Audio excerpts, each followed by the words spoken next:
La peur est l'émotion la plus mal comprise de toutes. On nous apprend à la combattre, à la surmonter, à l'ignorer. Fais ce qui te fait peur. Sors de ta zone de confort. La peur est juste dans ta tête. Mais personne ne dit quelque chose d'essentiel. C'est que toutes les peurs ne se ressemblent pas. Il y a des peurs qui te protègent, qui sont des signaux intelligents de ton système nerveux face à un danger réel. Et il y a des peurs qui te paralysent, qui sont des constructions mentales, des héritages du passé, des réponses totalement inadaptées à des situations qui ne menacent pas vraiment ta survie. Confondre les deux, écouter l'une quand tu devrais plutôt écouter l'autre, c'est l'une des erreurs les plus coûteuses qu'on puisse faire dans une vie professionnelle. Et dans cette vidéo, j'ai envie de démêler ça avec toi, avec la science, avec la psychologie, avec la neurologie, avec ce que la recherche nous dit vraiment sur la peur et comment l'utiliser intelligemment plutôt que de la subir. Alors on va commencer par le début. Qu'est-ce que la peur? Biologiquement, la peur est une réponse émotionnelle et physiologique à une menace perçue. Et le mot-clé est perçu. Pas nécessairement réel, perçu. Le système nerveux autonome, et plus précisément l'amygdale, cette petite structure en forme d'amande au cœur du cerveau limbique, détecte ce qu'il interprète comme un danger et déclenche une cascade de réactions physiologiques. Accélération du rythme cardiaque, tension musculaire, hypervigilance, libération de cortisol et d'adrénaline. Tout ton corps se prépare à répondre à la menace. C'est ce qu'on appelle la réponse fight or flight, combat ou fuite, qui a été théorisée par le physiologiste Walter Cannon au début du XXe siècle. Et cette réponse, dans un contexte de danger réel, est extraordinairement efficace. Elle nous a permis de survivre en tant qu'espèce pendant des millénaires. Le problème, et c'est là que tout devient intéressant, c'est que notre cerveau ne fait pas toujours la distinction entre un danger réel et un danger perçu, entre un prédateur dans la savane et une présentation devant votre équipe, entre une menace physique et la peur du jugement d'autrui. Le corps réagit de la même façon. Et c'est cette incapacité à distinguer les deux, quand elle n'est pas conscientisée, qui transforme la peur protectrice en peur paralysante. Alors le premier axe que j'ai envie d'aborder avec toi, au niveau de la peur, c'est l'axe de la neurologie de la peur. Pourquoi ton cerveau exagère? Pour comprendre la peur paralysante, il faut comprendre comment fonctionne le cerveau face à la menace. Le neuroscientifique Joseph Ledoux a cartographié avec précision les circuits neurologiques de la peur dans les années 90. Sa découverte principale, il existe 2 voies de traitement de la peur dans le cerveau. La voie courte, directe de l'amygdale vers la réponse physiologique, rapide, automatique, avant même que le cortex préfrontal, le siège de la pensée rationnelle, ait eu le temps d'analyser la situation. Et puis la voie longue, qui passe par le cortex préfrontal, plus lente, plus précise, capable d'évaluer si la menace est réelle ou totalement imaginée. En conditions normales, ces 2 voies travaillent ensemble. L'amygdale déclenche l'alarme. Le cortex préfrontal va évaluer. Et ensemble, ils vont produire une réponse qui est adaptée à la situation. Mais sous stress chronique, sous pression prolongée, dans des environnements d'incertitude permanente comme l'entrepreneuriat, comme la transition professionnelle, l'amygdale devient hyperactive. Elle déclenche l'alarme pour des situations qui ne menacent pas vraiment ta survie. Un email difficile à écrire, une décision risquée à prendre, une conversation peut-être un peu inconfortable que tu dois avoir. Et le cortex préfrontal, qui est lui épuisé par le stress chronique, n'a plus l'énergie de corriger ce signal. Et le résultat, c'est que tu ressens une peur intense face à des situations qui ne méritent pas cette intensité. C'est ce que les chercheurs appellent le hijacking émotionnel. C'est un terme qui a été popularisé par Daniel Goleman dans son travail sur l'intelligence émotionnelle. Ton amygdale prend les commandes. Ta pensée rationnelle est court-circuitée.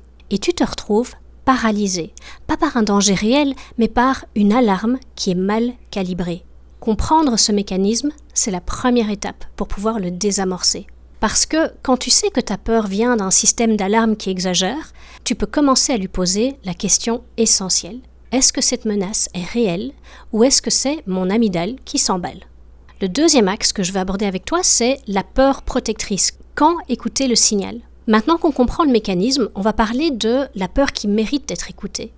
En psychologie évolutive, la peur protectrice a une fonction très précise. Elle te signale un écart entre ce que tu es sur le point de faire et ce qui est aligné avec ta survie, physique, psychologique ou sociale. Dans un contexte professionnel, cette peur protectrice se manifeste de façon très spécifique. La peur qui te dit qu'un partenaire n'est pas honnête, avant que tu aies les preuves concrètes. La peur qui te dit qu'une décision va à l'encontre de tes valeurs fondamentales, même si elle semble rationnellement avantageuse. La peur qui te dit qu'un environnement est toxique, avant que la toxicité devienne évidente pour tout le monde. Ces peurs-là parlent à partir d'un endroit qui est différent, pas de l'amygdale hyperactive, de quelque chose de beaucoup plus profond. Ce que Antonio Damasio, un neuroscientifique qui est l'auteur aussi de l'erreur de Descartes, appelle les marqueurs somatiques. Des signaux corporels, une sensation dans l'estomac, une tension dans la poitrine, un malaise diffus, qui encodent des informations issues de l'expérience passée. Ton cerveau a enregistré des patterns, des situations qui ont mal tourné, des personnes qui ont trahi, des environnements qui ont épuisé. Et quand il reconnaît un pattern similaire, il envoie un signal corporel avant même que tu aies consciemment analysé la situation. C'est ce qu'on appelle communément l'intuition.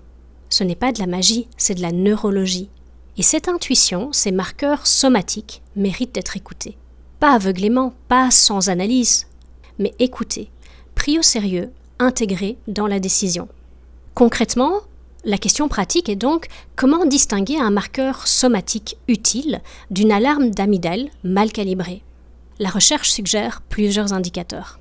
La peur protectrice, elle est souvent calme, persistante. Elle revient régulièrement, pas sous forme de panique, mais sous forme d'une certitude tranquille. La peur paralysante, elle est souvent intense, bruyante, accompagnée de pensées catastrophistes et de scénarios négatifs qu'on tourne en boucle. La peur protectrice parle de la situation. La peur paralysante parle de toi, de ton image, de ton ego, de ce que les autres vont penser.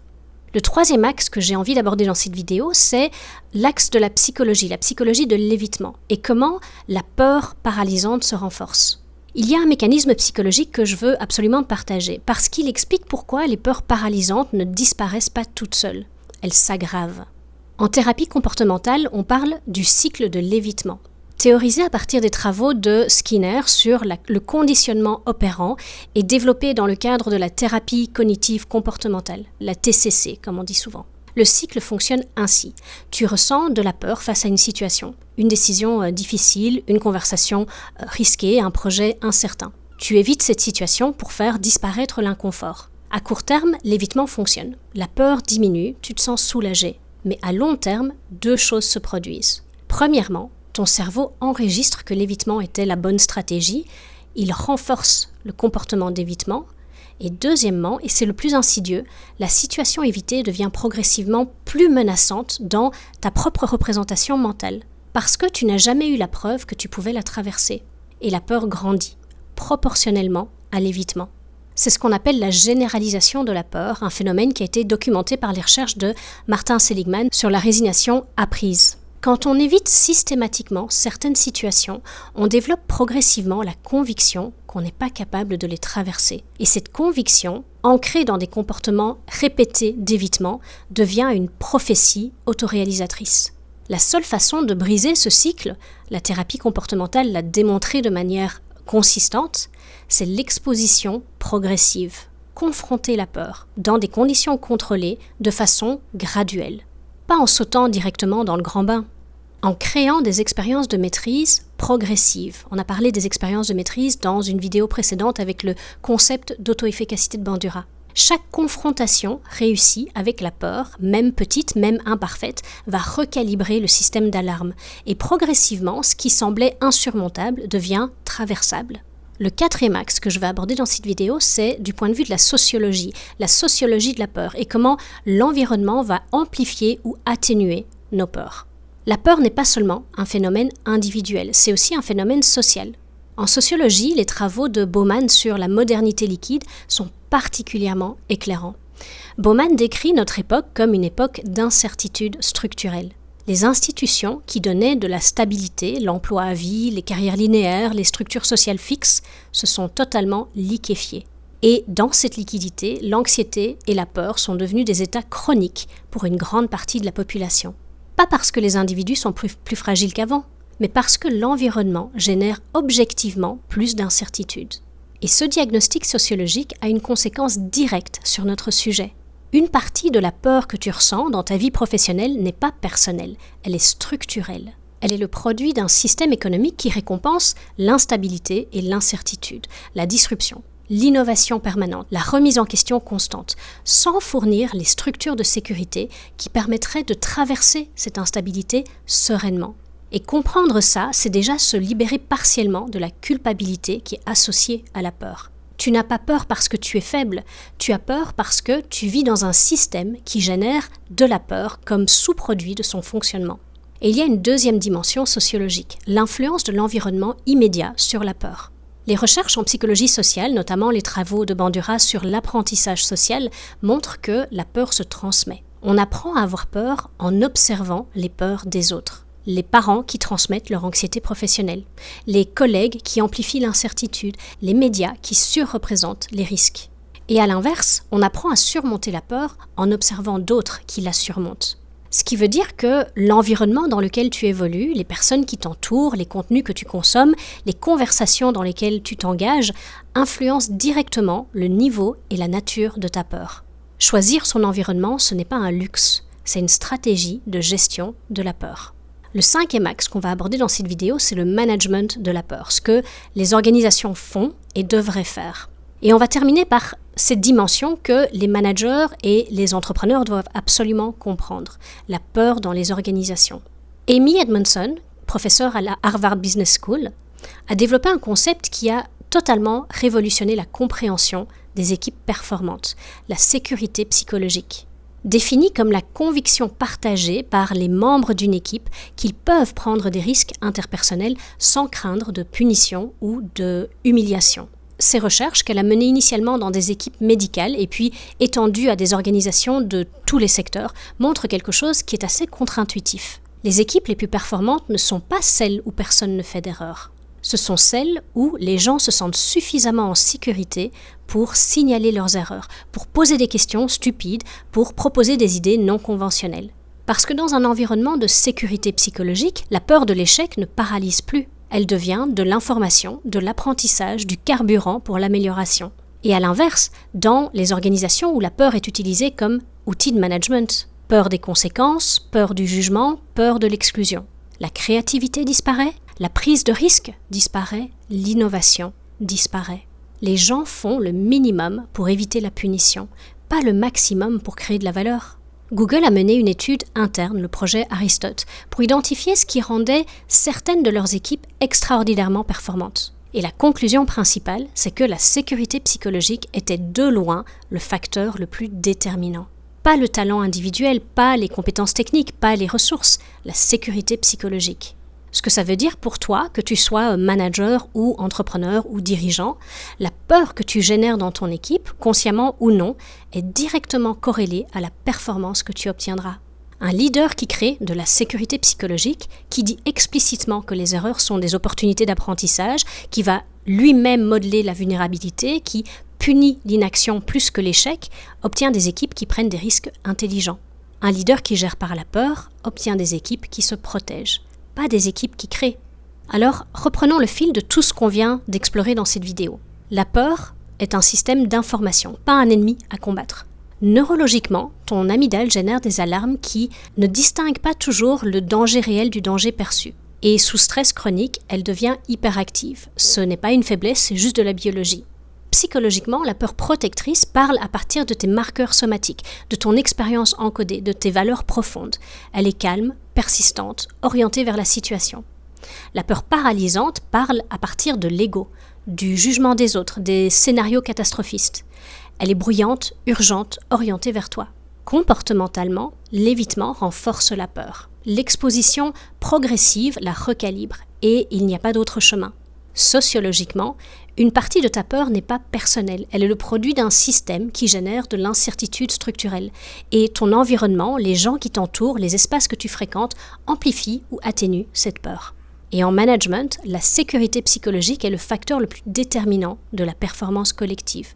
La peur comme outil de management détruit ce qu'elle prétend construire. Et la synthèse de tout ça, la peur n'est pas ton ennemi, c'est un signal. Le travail n'est pas de la faire taire, c'est d'apprendre à la lire correctement, à distinguer le signal utile du bruit, à écouter ce qui mérite d'être écouté et à avancer malgré ce qui ne mérite pas de te paralyser. Alors pour clôturer cette vidéo, comme d'habitude, je te propose 3 questions concrètes à te poser quand tu fais face à une peur, quelle qu'elle soit. La première question, c'est est-ce que cette peur parle d'un danger réel ou d'une menace perçue? Qu'est-ce qui se passerait concrètement dans la réalité, pas dans le scénario catastrophe, si tu faisais ce que tu redoutes? La deuxième question, est-ce que cette peur parle de la situation ou de toi? Si elle parle principalement de ce que les autres vont penser, de ton image, de ton ego, c'est probablement une alarme qui est mal calibrée. Si elle parle d'un écart réel entre ce que tu es sur le point de faire et tes valeurs profondes, alors écoute-la.